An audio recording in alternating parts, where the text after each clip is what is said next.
Iris Ramírez Carlos, mejor conocido como Wilson. Yo quisiera comenzar con la actualidad.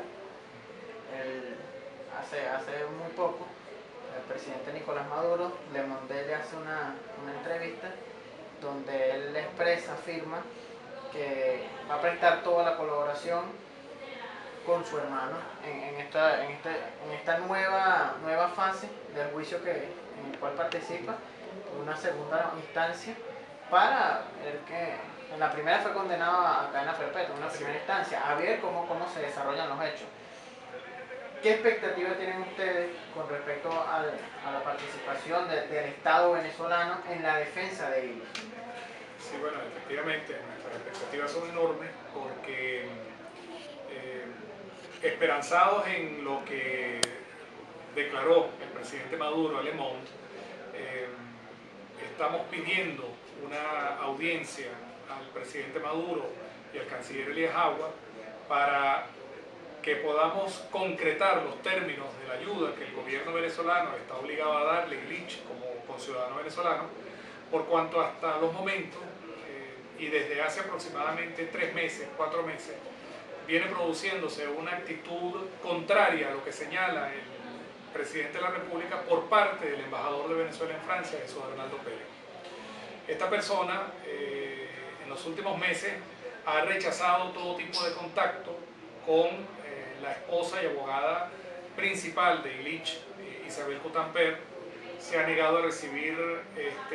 llamadas también de otros integrantes del colectivo de defensa de mi hermano. No ha habido las visitas que deben producirse habitualmente de parte de funcionarios de la Embajada de Venezuela en Francia a mi hermano, y en todo caso cuando se han producido han sido visitas más que todo por cumplir con un trámite. Realmente no resultan en absolutamente nada, ningún tipo de apoyo, ni en lo material, ni en lo financiero, ni en ninguna otra índole. ¿Cuál cree usted que sea la razón por la cual está sucediendo esto? Quizá una animadversión personal, desde el punto de vista ideológico. ¿Por qué el embajador de Venezuela, que es un representante del Estado en ese país y que se supone que debería asumir la línea política que le da en este caso el presidente de la República, por qué está actuando contraviniendo lo que es esa línea? Bueno, es precisamente lo que nosotros quisiésemos saber. Desde luego el mismo embajador Pérez dio unas declaraciones en el año 2011, en el transcurso, o ya una vez que había pasado el juicio, el segundo juicio, que condenó a una segunda cadena perpetua a mi hermano en Francia. En esos tiempos él concedió, el embajador Jesús Arnaldo Pérez concedió una entrevista, que fue una página entera, a Ciudad Caracas. Y yo leí completa la entrevista, y una de las cosas que me llamó la atención es que él manifestó que Illich estaba equivocado al pensar que el embajador Jesús Arnaldo Pérez estaba en Francia para encargarse de la defensa de Illich, que su función principal era asegurarse que las relaciones comerciales entre Francia y Venezuela fluyeran de la mejor manera posible. Esto nos pareció una declaración infeliz de parte de un funcionario que dice representar un gobierno revolucionario, que en aquel momento tenía como presidente de la República un hombre claramente consustanciado con los conceptos y criterios de solidaridad, humanismo. Mas sin embargo, bueno, esta persona se mantuvo en el cargo, no hubo el necesario apoyo en ese momento, el cual ha debido ser, por una parte, el apoyo para garantizar que Illich contase con los abogados y con los elementos de defensa necesarios para él poder encarar ese juicio, pero además que personal de la embajada constatara las innumerables irregularidades que se presentaron en el transcurso del proceso del juicio, que constituyeron una violación al debido proceso y al derecho a la legítima defensa de Illich. Si pudiéramos profundizar en cuáles fueron más o menos esas irregularidades, y que naturalmente lo que es una especulación, si en este momento, siendo el mismo embajador y sin poder tener el sistema judicial de Francia, la presión que ejerza el Estado venezolano en la instancia más cercana que tiene, que es la embajada, es que pueda suceder lo mismo, ¿no? Entonces por eso es necesario que a través de esta tribuna sepamos cuáles fueron esas irregularidades, para que si se vuelven a presentar ya exista constancia de ello. Bueno, de hecho, el primer aspecto irregular del juicio es que Illich fue secuestrado el 15 de agosto de 1994 en Sudán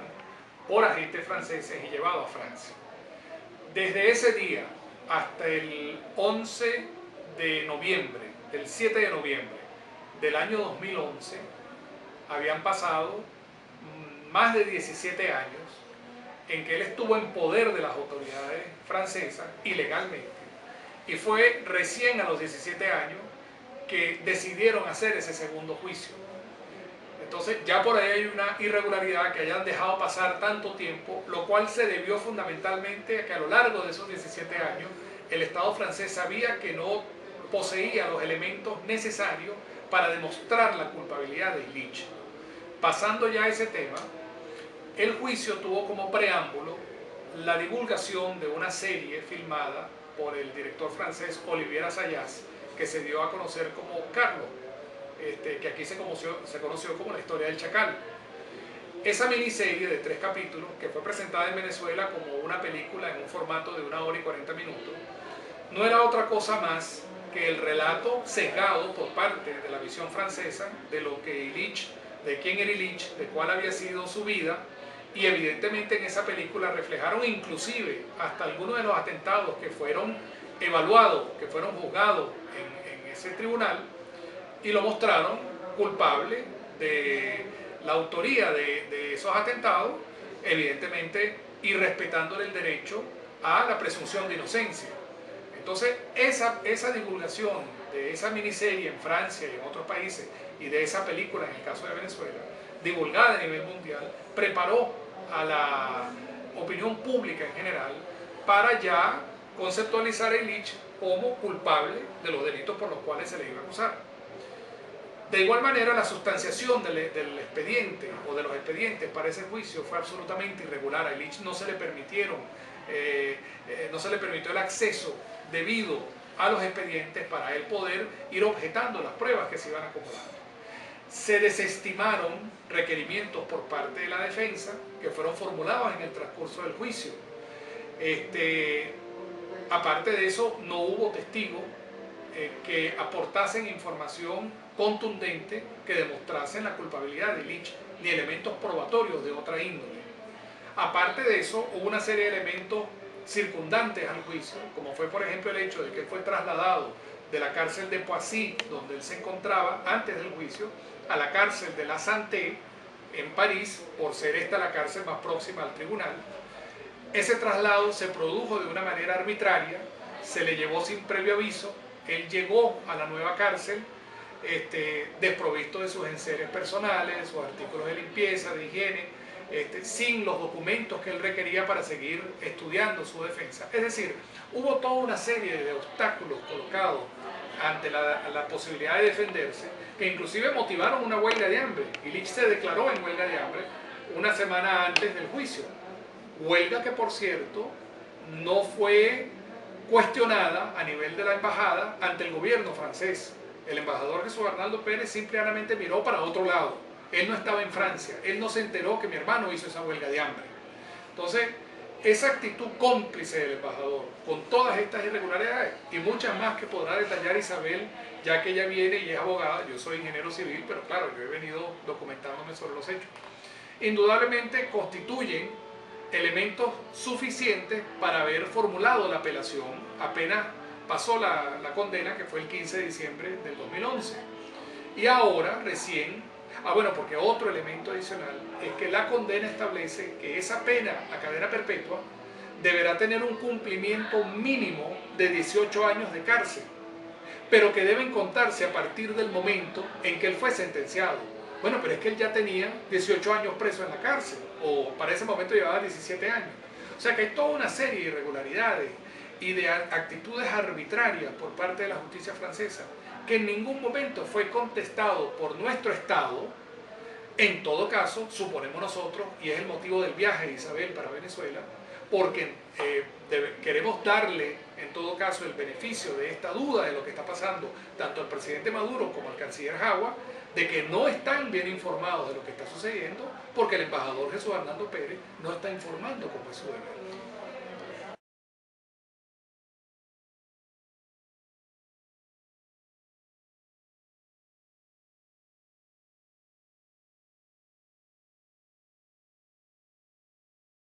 pregunta es excelente porque ese ha sido un planteamiento permanente de mi hermano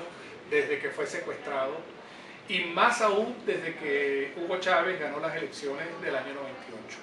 Illich estaba claro que para el momento de su secuestro, siendo el gobernante Rafael Caldera, no iba a haber ningún tipo de acción por parte del Estado venezolano para rectificar el delito del secuestro que fue cometido por el Estado francés. Pero una vez que accede el comandante Chávez a la presidencia de la República, se esperaba otro tipo de reacción.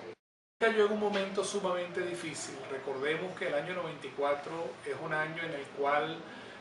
dejó de existir la bipolaridad mundial a nivel de la Guerra Fría. Había un solo poder que era Estados Unidos con sus aliados. De hecho, la captura ilegal, el secuestro, se produce porque Sudán, país que in extremis le dio un sitio seguro donde refugiarse, cedió a la presión de Estados Unidos, de Israel, de Francia y de otros países. Indudablemente el mundo se le había vuelto pequeño a Illich. Y Estados Unidos y sus aliados se encargaron, una vez caída la Unión Soviética, de ir cercando a todas aquellas fuerzas y todos aquellos factores que se le habían enfrentado. Entonces, posiblemente, de no haber caído en ese momento, pudo haber caído, inclusive pudo haber sido asesinado. Es que llama la atención que teniéndolo en su poder tan fácilmente, una persona que buscaron por más de 20 años, no procedieron a eliminarlo rápidamente. Y evidentemente no lo hicieron porque querían hacer de él un escarmiento, querían tener con él un ejemplo de lo que no se debe hacer en contra de los poderes hegemónicos en el mundo. ¿Quién sabe si Illich hubiera podido mimetizarse en ese mundo que cambió radicalmente después de la caída de la Unión Soviética y haber sobrevivido lo suficiente como para haber estado en libertad al momento de que se generaron estos nuevos movimientos emancipadores? Indudablemente hubiera sido alguien que, como ha tratado de hacerlo desde la cárcel, sobre todo en la parte teórica, con la vasta experiencia que él tuvo desde el punto de vista de la lucha en el campo, pues la lucha armada. Pero yo creo que indudablemente hubieran seguido buscándolo, como lo buscaron, tarde o temprano hubieran dado con él. Y si no hubieran dado con él, yo creo que Illich estaría hoy, como lo están otras personas que empuñaron las armas en un momento determinado. Por ejemplo, Mandela lo hizo y tuvo que pagar una larga condena y después salió a demostrarle al mundo cómo los revolucionarios no tienen rencor ni siquiera contra los enemigos y son humanistas y buscan el progreso, en definitiva, de sus pueblos, de sus estados, de sus naciones. De haberse producido eso, yo creo que Illich hubiera llegado el momento en que se hubiera podido venir a Venezuela para aportar en la construcción de esta nueva visión de nuestro país, de nuestra patria, y no solamente la patria local, sino la gran patria americana y la patria mundial. Pero como tú bien lo has dicho, son especulaciones. Lo cierto es que hoy en día, luego de haber hablado con Illich innumerables veces por teléfono, yo sé que él es hoy por hoy un intelectual revolucionario que pudiera aportar muchísimo a ese riquísimo debate que hay a nivel mundial hoy día. Pensaban que para esta fecha, o mucho antes, hubieran quebrado a Illich y hubieran hecho de él un desparpajo, hubieran hecho de él un detritus, un despojo pues, de un revolucionario, como buen ejemplo de que no sirve de nada enfrentarse a ellos como enemigos. Pero lamentablemente se han encontrado con un revolucionario carta cabal, que inclusive hasta en la manera como se dirige a ellos, la manera como los trata, es un nivel de altura intelectual, de firmeza, de disciplina, de entereza revolucionaria que inquieta mucho, molesta mucho al Estado francés. De hecho, yo estoy convencido que si se hace de parte de nuestro Estado venezolano una propuesta en términos humanitarios al Estado francés para librarlos de esta incómoda situación, yo creo que el Estado francés estaría dispuesto a aprovechar esa oportunidad como un gesto de buena voluntad de paso de un Estado que se dice amigo del Estado venezolano y que está disfrutando de los recursos venezolanos que obtienen a través del intercambio comercial, tecnológico y en otras áreas. Solo creo que falta la voluntad y la visión de los líderes de ambos estados para que esta situación se pueda producir y podamos continuar en los mejores términos ambas naciones. Y evidentemente un caso como el de Illich tiene dos aristas, una arista jurídica y una arista política. La jurídica ni siquiera ha sido tocada por el Estado venezolano, a pesar de que está claro de que los franceses cuentan no solamente con la posibilidad de hacer lo que les venga en gana dentro de su país, sino que las instancias internacionales mayoritariamente están a favor de la postura francesa. Sin embargo, ese camino tiene que transitarse. Deben hacerlo, no solamente porque se trate de Illich, debe hacerse para el caso de cualquier venezolano que se encuentre preso en el extranjero cuyos derechos estén siendo violentados. Ahora, ha señalado algo que es clave. Illich no es un preso del Estado francés por razones judiciales, legales, es un preso político, un luchador internacionalista, no un terrorista, y que había sido secuestrado por el Estado francés, y que es más que obvio que ante la fluidez de las relaciones de ambos Estados estarían dadas las condiciones para un acuerdo humanitario, de manera que Illich pueda volver a sus 63 años, no a la lucha armada. Él es un revolucionario de la lucha intelectual, ha sido obligado a eso por su ilegal encarcelamiento de ya casi 19 años.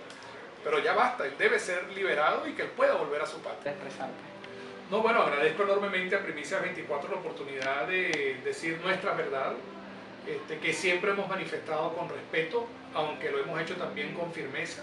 No tenemos miedo de hablar de nuestras verdades, pero no por ello tenemos que agredir a nadie.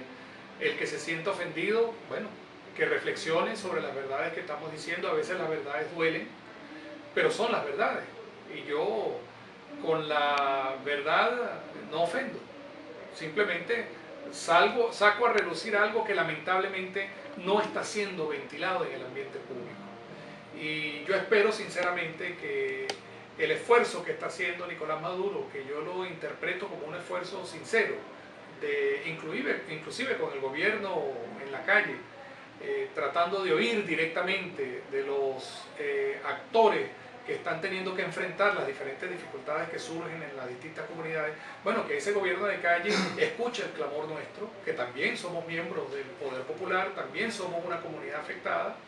y que se rectifique, como ha planteado hacerlo, en la revisión de las acciones gubernamentales que no han alcanzado su fin, bueno, que se rectifique en el caso de Illich.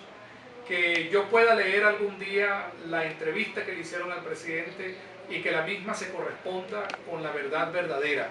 y no como una verdad que creo honestamente, para darle el beneficio de la duda al presidente Maduro, que se produce por la desinformación de un funcionario desvergonzado, que es un triste ejemplo de lo que no debe ser un diplomático venezolano en esta etapa de la historia de la República Bolivariana de Venezuela, y que en definitiva las acciones se lleven a cabo respetando los postulados de nuestra Constitución y haciendo respetar los derechos humanos de esta figura icónica venezolana, continuadora de la tradición internacionalista venezolana que arranca con nuestro generalísimo Francisco de Miranda, y que en definitiva algún día Illich pueda volver a su patria, repito, para hacer los aportes que estamos seguros que él podrá hacer a ese gran debate que se está produciendo y debe seguirse produciendo en nuestra patria.